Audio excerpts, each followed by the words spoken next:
being here. We're going to start the lecture Transnationalizing. Well, there's 100. You know early. Yeah. We're starting on time. Okay. So welcome again to the lecture Transnationalizing the Cuban Cause, although I see a slightly different title here. My name is Jorge Duani, Director of the Cuban Research Institute here at FIU, which organized today's event. And I also want to recognize the co-sponsorship of the Black Left Howard Program for Human Rights in Democracy. I know I'm not pronouncing it right, but I'm not. Check. So I'm going to briefly introduce our guest speaker, Dr. Marie-Laure Joffre. I think it's spelled in French, yes? Who is an adjunct professor in political science at the Paris Institute for Latin American Studies at the Sorbonne University, Paris 3. Previously, she held a postdoctoral fellowship at the Latin American Institute of the Free University of Berlin. She earned her PhD in political science from the Paris Institute of Political Studies, which everyone in France calls Sciences Po. Her research work so far has concentrated on collective action in authoritarian regimes, Latin American revolutions, and the revolutionary left. She has written extensively about politics and social change in Cuba, as well as in Venezuela and Nicaragua. Has been doing research in Cuba, and hopefully she'll come back to Miami next semester, next year, to do more research here in Miami. She is the author of the book Contesté a Cuba, Contestation in Cuba, which was published in 2012 and is based on her doctoral dissertation entitled Spaces of Emancipation in an Authoritarian Regime, the Cuban Case, completed in 2010. She has published numerous articles in academic journals in English, French, and Spanish, including, I'm just going to select a few of them, Journal of Latin American Studies, Cuba in Transition, Cuadernos Latinoamericanos, and Cahiers de América Latina. Her most recent essay, titled Popular and Digital Critique in Cuba, will appear sometime this year. Yes, in a volume titled Cuba 2.0, edited by Ten Henken and Sara Garcia. Her current research project is titled The Transnationalization of the Cuban Case, 1989 to 2019, which is kind of the topic of today's talk. And we hope to have her as a visiting scholar next year working on this through the spring and summer. So please help me welcome Dr. Marie-Laure Joffre.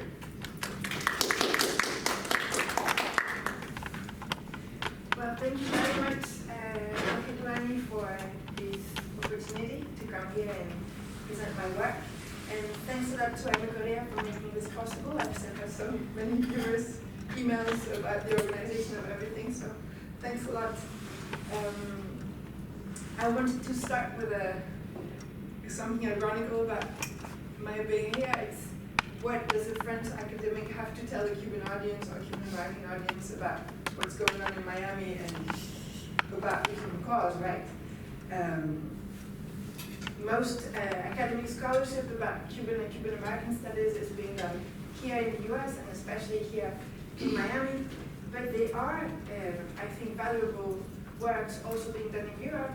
And I think when you look at the Cuban cause from Europe, you have another perspective, maybe a different perspective from what's happening here, also because it's further away from us, it's not part of our history, of our identity, so we might have a look at it with a different take, I suppose.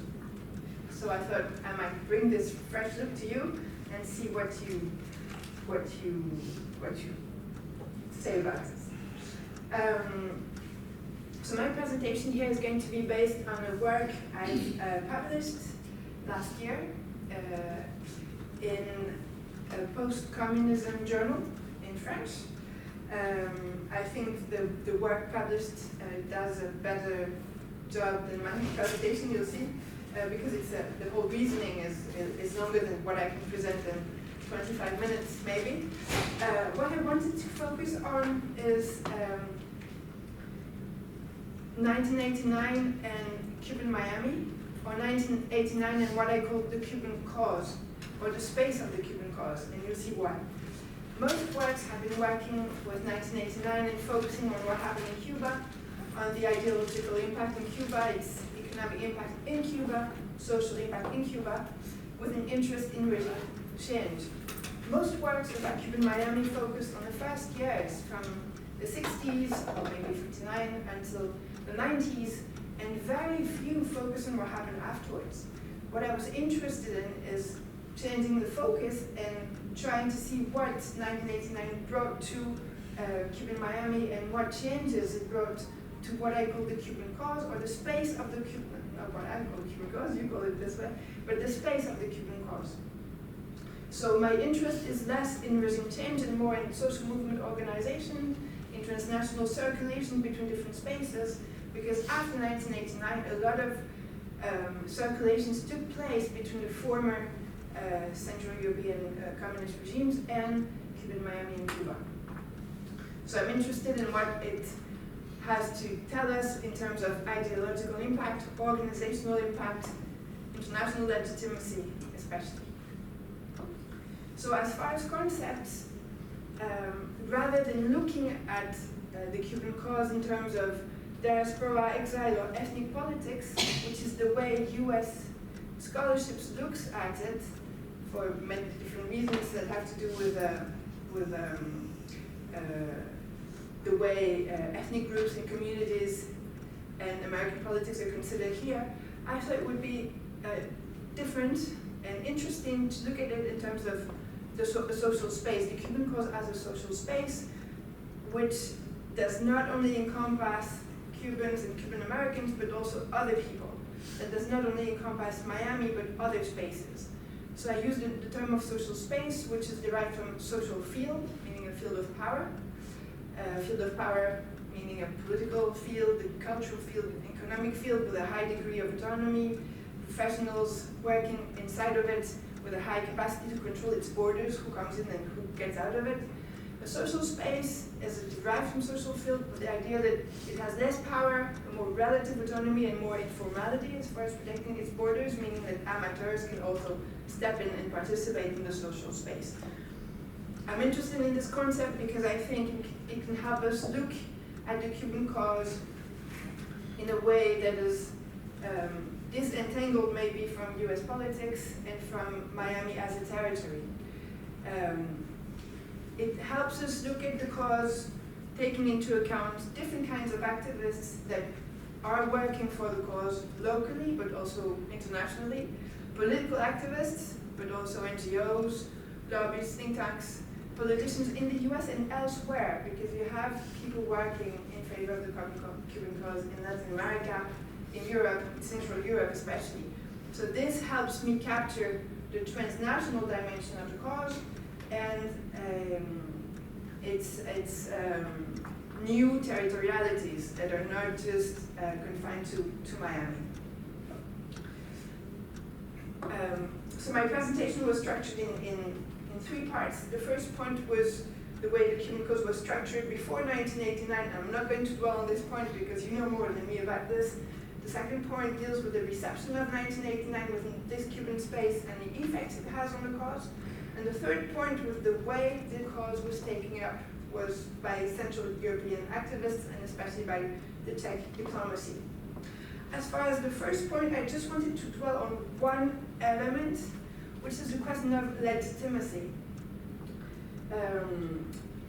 I believe that the power of the Cuban American National Foundation in the 80s achieved a lot in US politics. It had a lot of leverage on US policy making. It created a sense of cohesion, especially in Miami, with a sense of victory inside the American establishment. But at the same time, the fact that the Cuban cause was embedded in US foreign policy had an impact in international arenas. The cause was not as legitimate outside of the US as it was in the US. Because at that time, exactly at that time, there was a European policy of open hand towards the East, towards Central Europe, and including towards the USSR, against Cold War dynamics. There was also a rise of human rights defense, but with a kind of autonomy from US foreign policy. And because of this, what most diplomacies in the West did, in the Western Europe, I mean, was to negotiate on a case-by-case basis as far as human rights in Cuba, as far as dissidents, releasing dissidents from jail, etc. Most diplomats and governments didn't want to build a common front with US foreign policy and with the Cuban exile organizations in Miami. So because of this, if you look at the state of things, it's incredible to compare what happened with Soviet dissidents in the 80s who were really defended by diplomats and governments in the West. And as far as Cuban ones were concerned, US politicians were extremely active as far as their plight, but Western governments in Europe and diplomats were not so active about this. And I believe this has to do with the legitimacy of the cause and the fact that the plight of the Cuban dissidents was not taken as seriously as that of Soviet ones. Their cause was not seen as legitimate. So my second point, the one that I'm going to dwell more upon, is what happened after 1989 with the space of the Cuban cause. Well, on the one hand, you had the Cuban American National Foundation and its leaders who believed that Cuba was the next domino and started to strengthen the anti-communist propaganda, create a more coercive international environment with a few laws that you know about, because for them, 1989 was a confirmation that the exile will finally take over Cuba, and the focus was maintained on US foreign policy. This was one side of what was happening. On the other side, what 1989 allowed was for the emergence of new organizations. There were new generations interested in fighting for the Cuban cause, maybe in a different way. They were not only located in Miami, they focused on nonviolent struggle and human rights defense, and some of them were especially interested in party politics. And here, the cases in point for me is Carlos Alberto Montaner's Plataforma Democrática Cubana, which he launched in July 1990, to challenge the Cuban American National Foundation's hegemony, but also to create new avenues for opposition and to build leverage upon Castro from Europe. Montaner's idea was to occupy a space which he believed was free between two tipping points. One was Castro in Cuba, and the other one was the Cuban American National Foundation in Miami. From Spain, he thought that a more moderate perspective could emerge, and he put much effort in contacting friends and colleagues in Cuba to organize along political lines in order to create alternative political parties, the Liberal Party, the Christian Democratic Party, the Social Democratic Party, or to join forces when they already existed. So he also took great pains to connect these emerging parties to their counterparts in Europe, especially in Spain, but not only, and to connect them with the party internationals. He himself became a vice president of the International of the Center for some time. So by doing so, Montaner was challenging the way exile politics were going on in Miami, the way they had been conducted up to them, and he set up new norms. First of all, he very forcibly underlined his support for nonviolent struggle, and he made it a new norm in human rights. Second, he focused on activism done in Cuba. One of the lessons he said he had learned from the revolutions in Central Europe is that change was going to come from the inside. So you had to push for people working inside Cuba, organizing inside Cuba. So for him, advocacy from outside was not enough, and we needed to do networking and capacity building inside. And finally, something that was very new is that he stressed not only the need for a civil society, a civic opposition, but a partisan opposition, building of party politics to organize after the fall, to deal with what comes after the fall. And here he was inspired not only by the revolutions in Central Europe, but also by Chile and the Spanish transition in 75. So Montaner set a precedent. He worked from another continent. He was able to obtain resources and support from important people outside of the US. He preferred international support rather than US support, which allowed him to remain autonomous both from the Cuban American National Foundation and from the establishment in Washington, DC. So I dwelt a bit on Montaner's example because I believe it was quite an endeavor at the time, but he was not alone. There were also new projects like the Directorio Democrático Cubano with the younger generation, the Center for a Free Cuba in Washington, D.C., set up by Frank Hudson, who was not from another generation, but he had broken up somehow with the American National Foundation. And Archive Cuba also emerged at the end of the 90s.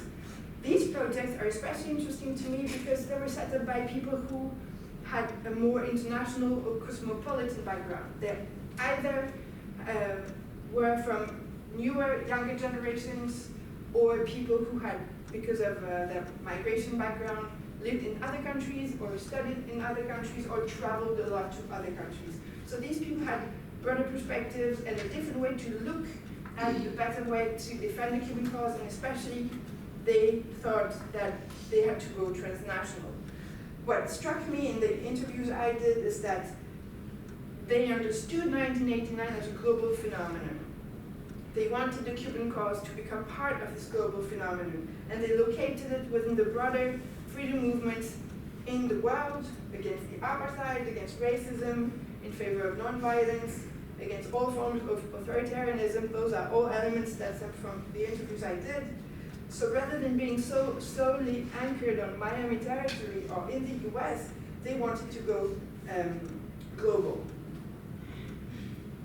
So they had also a will for pluralism and diversity, and for this generation, the best way to defend the Cuban cause was also to multiply projects, to have more people endorse the cause, more people working with the cause in the US or elsewhere.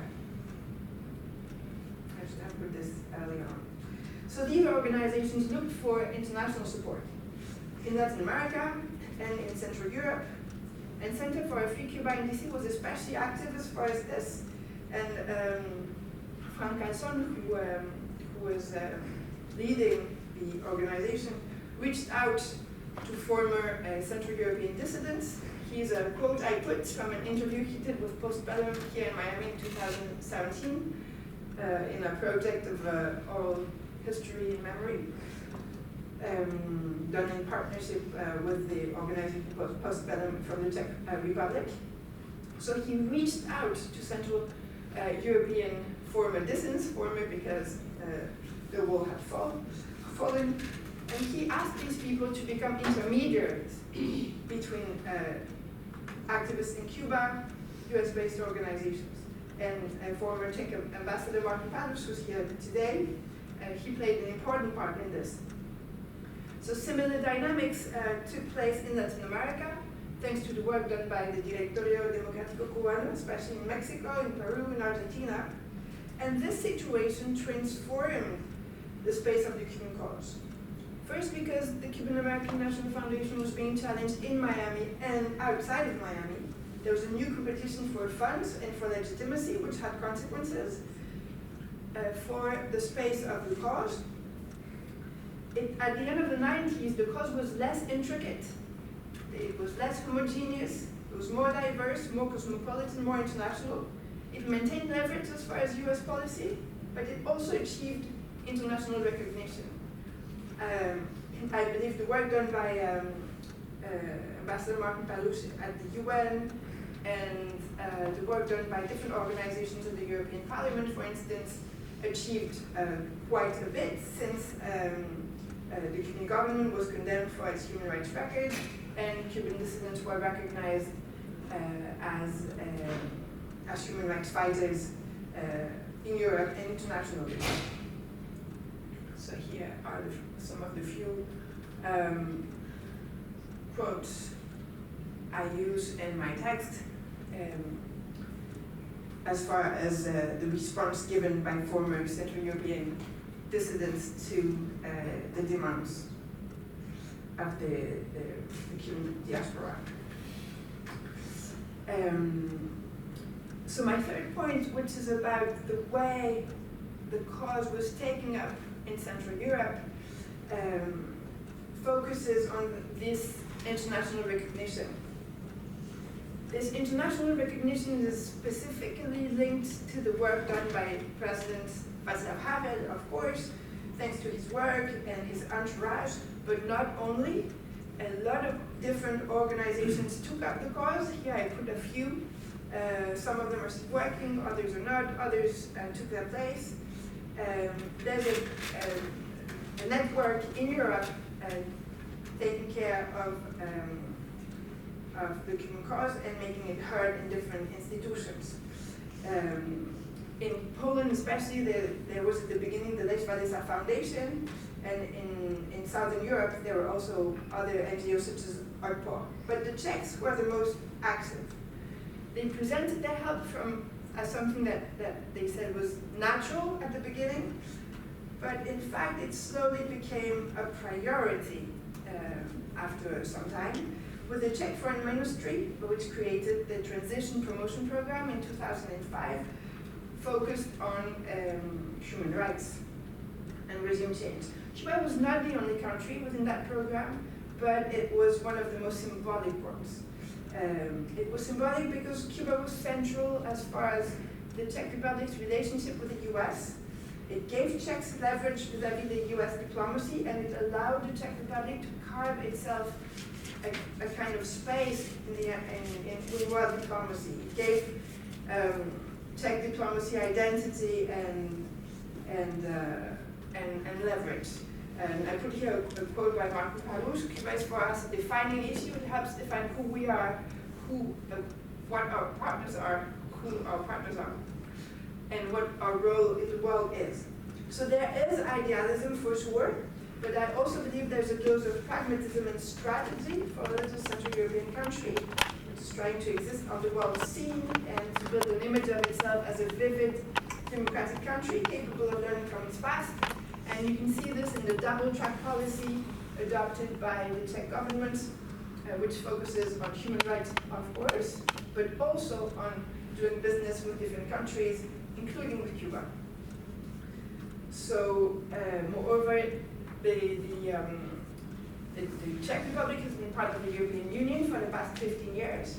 So the Cuban cause, although it's still legitimate, it's very symbolic in the Czech Republic, it has also been subjected to arrangements, to negotiations. You cannot negotiate the same way when you're 27 countries in the European Union as you do in the US as an ethnic group in Washington, D.C. So within that scene, it was not always easy for Czech diplomats to push in favor of the Cuban cause, to defend their perspective on it, plus depending on the color of the Czech government, the cause was more or less vocal, let's say, within EU institutions. So this endorsement of the Cuban cause in Central Europe, and especially in the Czech Republic, has had repercussions on the cause as such, and also on the space of the cause. We moved from an intricate space, territorially, ideologically, and generationally speaking. It was somewhat homogeneous. There was an exclusive relationship with Washington, D.C., which brought leverage and legitimacy and a political vision about regime change. But at the same time, internationally speaking, legitimacy was not as strong as it could have been. So the fact that the cause was taken up in a transnational space from 1989 and on, especially in Central Europe, but also elsewhere in Europe, has embedded it in other different worlds. The world of European diplomacy, as I said, but also the world of human rights defense, for instance. And here I'm going to give the example of People in Need, which is the main Czech NGO working today with Cuba. It was at first a very small NGO, and its will was to contribute to help Cuban activists the way they were helped in the 70s and in the 80s. They were willing to do the same as what had been for them by the US, by some Western governments and NGOs. And to do so, they used funds that were sent to them from the Center of Free Cuba in DC to carry out work in Cuba, but soon enough, the organization grew. Today, more than 1,500 people work for this organization. They competed for their own funds. They started to get funds from the NED, National Endowment for Democracy. They became financially autonomous, and the staff at the Cuban Bureau and elsewhere began to grow. It became a professional organization. As a professional organization, it started working with other human rights organizations and to be embedded in a kind of human rights milieu or human rights world, as you might put it, with its own principles and values. In this world, there was a dynamics from the 2000 and on of autonomization from political power, from party politics. And this is visible when you look at the staff working for people in need. It used to be former dissidents at the very beginning, people close to have it in his entourage afterwards, and now the people who are being hired by people in need are young Czech or transnational human rights leaders or people with diplomas in human rights and corporations.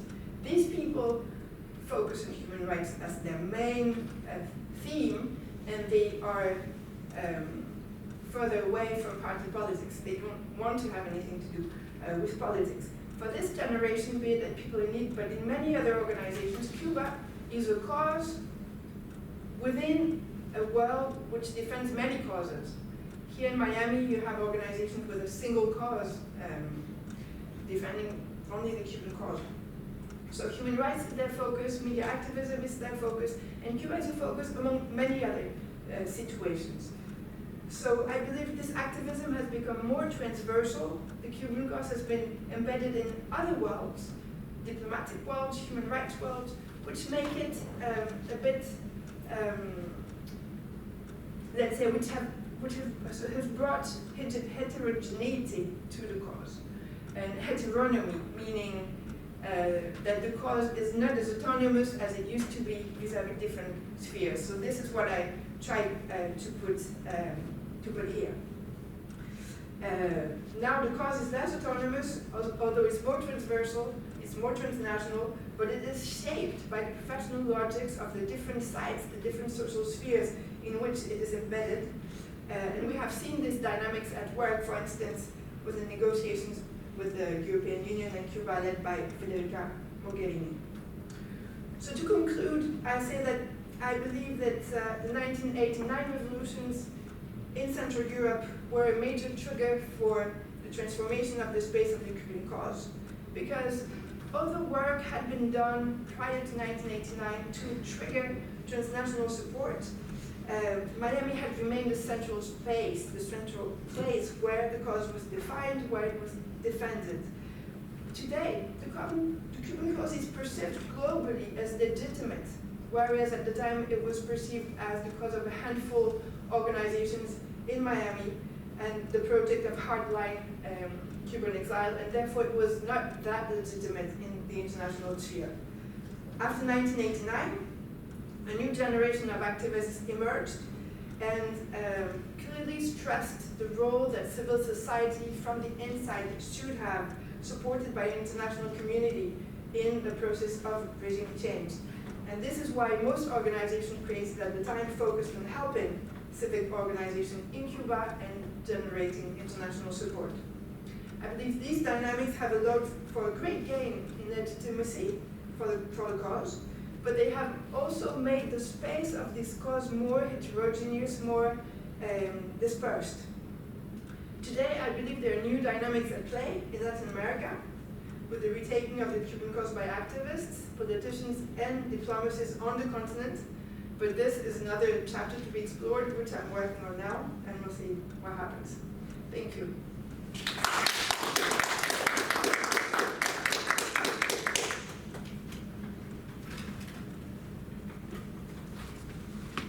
Can you begin with one question? Yes.